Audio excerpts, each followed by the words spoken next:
أعوذ بالله من الشيطان الرجيم. بسم الله الرحمن الرحيم. Assalamualaikum warahmatullahi wabarakatuh. Jumpa lagi Sobat Pulsa, jumpa lagi dengan saya Pak Guru di Bakul Pulsa Guru Kimia Channel, channel YouTube yang membahas pembelajaran kimia di kelas.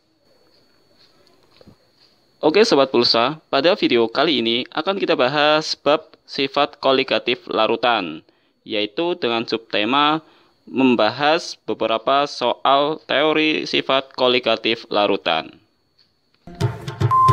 الراحمون يرحمهم الرحمن تبارك وتعالى. Sebelum kita bahas lebih lanjut, jangan lupa subscribe ya.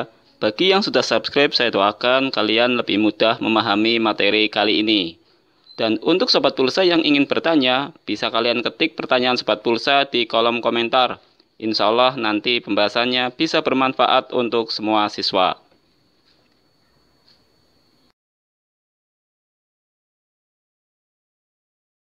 Ya, Sobat Pulsa semua, lihat di sini, untuk soal nomor 1, larutan yang memiliki titik beku tertinggi adalah, perlu diketahui bahwa sifat koligatif larutan itu dipengaruhi oleh banyaknya jumlah partikel.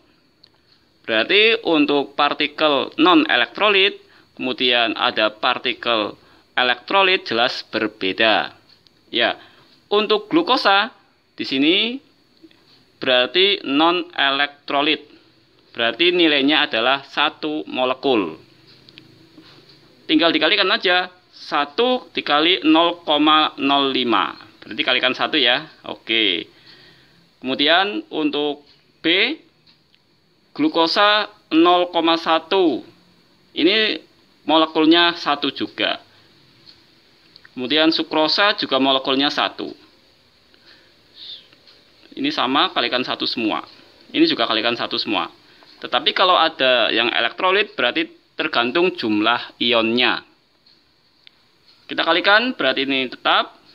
Karena ini dikali 1 semua, berarti kita cukup lihat konsentrasinya. Untuk sifat koligatif larutan, semakin besar konsentrasinya berarti semakin besar pula pengaruhnya. Ya. Di sini yang ditanyakan adalah larutan yang memiliki titik beku tertinggi. Tertinggi itu artinya adalah jumlah partikelnya sedikit, berarti konsentrasinya rendah. Titik beku tertinggi antara min 1 dengan min 10. Titik beku tertinggi adalah min 1. Kalau titik beku terendah berarti min 10. Jika jumlah partikelnya banyak, maka untuk titik bekunya bisa min 10. Jika jumlah partikelnya sedikit, berarti titik bekunya bisa min 1. Berarti konsepnya, kalau pertanyaannya, larutan yang memiliki titik beku tertinggi, berarti yang jumlah partikelnya sedikit, konsentrasinya rendah. Berarti 0,05 dikali 1 tetap, karena ini 1 molekul semua, berarti tetap. Cukup melihat konsentrasinya. Kita cari yang konsentrasi terendah. Karena menyebabkan titik bekunya tertinggi ya. Kita lihat 0,05, 0,1, 0,1, 0,15, 0,15. Berarti untuk glukosa ini titik bekunya tertinggi. Berarti logikanya itu min 1 ya. Sedangkan yang tertinggi, yang terendah, titik beku terendah itu sukrosa dan urea. Ini untuk titik beku terendah karena jumlah partikelnya lebih besar dibanding glukosa. Oke, berarti untuk jawaban nomor 1 adalah A. Glukosa 0,05 m kali 1 molekul. Ini min 1 misalkan. Kalau yang ditanyakan titik beku terendah berarti ini. Ini min 10. Itu logikanya ya. Berarti semakin negatif, jumlah partikelnya semakin besar. Semakin positif, mendekati positif, 0 dan seterusnya, berarti semakin sedikit untuk titik beku larutan.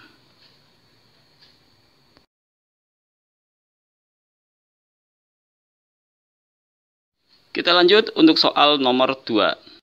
Untuk soal nomor 2, kita lihat di sini. Larutan berikut yang memiliki fraksi mol terkecil. Berarti kita mencari mol terkecil.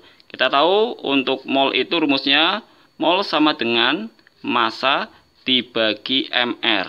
Nah, logikanya kalau mencari mol yang kecil, kita cari mR yang besar. Ya. Kemudian mencari prosentase massa yang, kalau mencari yang terkecil ya, berarti mR-nya pembaginya besar, prosentase massanya yang kecil. Kita lihat untuk mR yang besar yaitu 180 ya. Kemudian ya ternyata prosentase yang terkecil di sini 10% ya. 10%. Ya, terkecilnya persentasenya adalah 10%. MR terbesarnya adalah 180. Berarti untuk larutan berikut yang memiliki fraksi mol terkecil adalah B, yaitu mencari MR yang besar dan prosentase massa yang paling kecil. Berarti jawabannya B. Kalau ini soal dibalik gimana? Larutan berikut yang memiliki fraksi mol terbesar. Berarti kita mencari MR yang kecil dan prosentase massa yang besar. Berarti untuk misalkan kalau ini soal diganti terbesar, berarti jawabannya E. Prosentase massa besar, MR-nya paling kecil. Seperti itu ya. Kita lanjut soal berikutnya.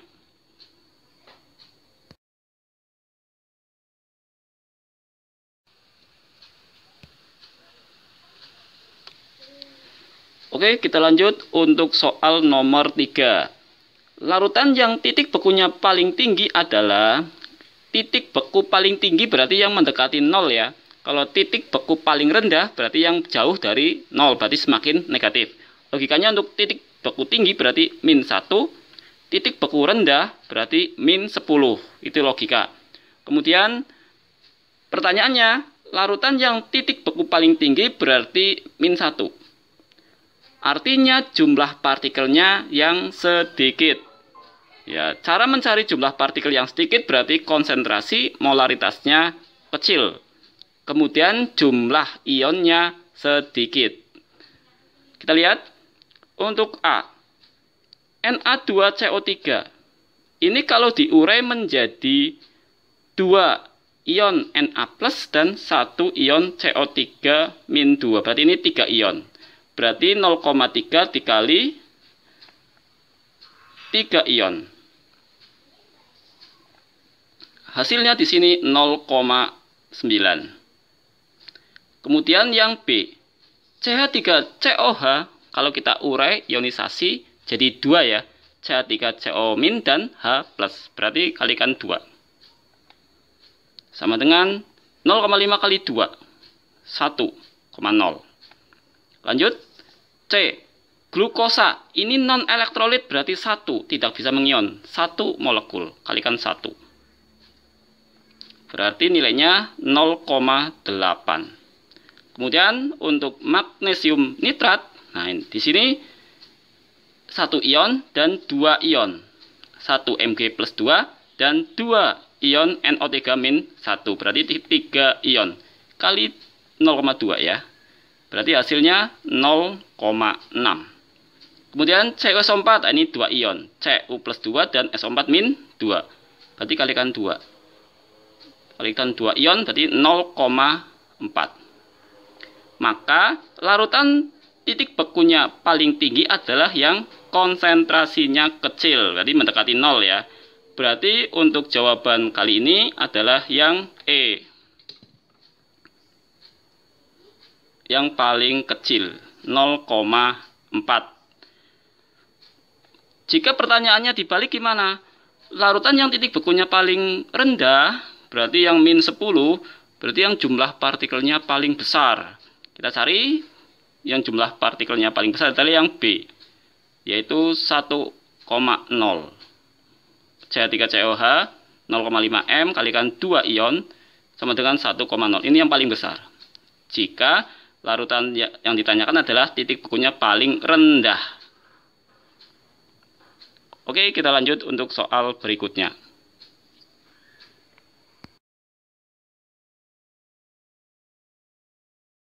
Sobat Pulsa, untuk soal nomor 4. Kita lihat di sini. Di antara larutan berikut ya yang memiliki tekanan osmotik paling besar. Oke.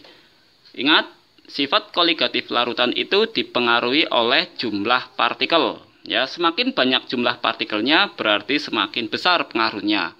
Semakin banyak ionnya berarti semakin besar pengaruhnya, ya. Berarti ini sama-sama 0,01 M. Oke, berarti konsentrasi nggak usah pikir. Berarti kita hanya mencari jumlah ionnya atau jumlah molekulnya, ya. Yang A ini mengalami ionisasi, berarti 2 ion. Oke. B ini molekul, berarti tidak bisa mengion, berarti tetap 1 molekul. C BaCl2 berarti Ba+ dan 2Cl-. Ini 2 ion Cl dan 1 ion Ba, berarti 3 ion. Oke, 3 ion. Yang D ini urea, berarti non elektrolit, 1 molekul saja, nggak bisa mengion. Yang E ini ion kompleks, Cl-1 dan ion pusatnya 1, berarti 2 ion. Ya. Di antara larutan 0,01 M berikut yang memiliki tekanan osmotik paling besar. Berarti kalau tekanan osmotik kan rumusnya Pi sama dengan MRT ya. Berarti lurus, maka kita cari semakin besar pengaruhnya, maka kita cari yang jumlah partikelnya paling besar, yaitu BaCl2. Di sini jumlahnya 3 ion dengan konsentrasi yang sama. Berarti jawabannya C. Kalau pertanyaan ini dibalik, di antara larutan 0,01 M berikut yang memiliki tekanan osmotik paling rendah, berarti yang jumlah partikelnya paling sedikit ya. Bisa jawabannya B 1 molekul atau D 1 molekul. Jelas di sini ya bahwa elektrolit itu sangat berpengaruh ya terhadap sifat koligatif larutan karena jumlah partikel ionnya lebih banyak. Demikian pembahasan kali ini, beberapa contoh sifat koligatif larutan ya. Dengan pembahasannya, jika ada pertanyaan bisa kalian ketik pertanyaan Sobat Pulsa di kolom komentar. Insya Allah nanti pembahasannya bisa bermanfaat untuk semua. Bagi yang sudah subscribe, saya doakan kalian lebih mudah memahami materi kali ini. Terima kasih. Wassalamualaikum warahmatullahi wabarakatuh. Sallallahu ala Muhammad sallallahu alaihi wasallam. Ar-Rahimuna yarhamuhum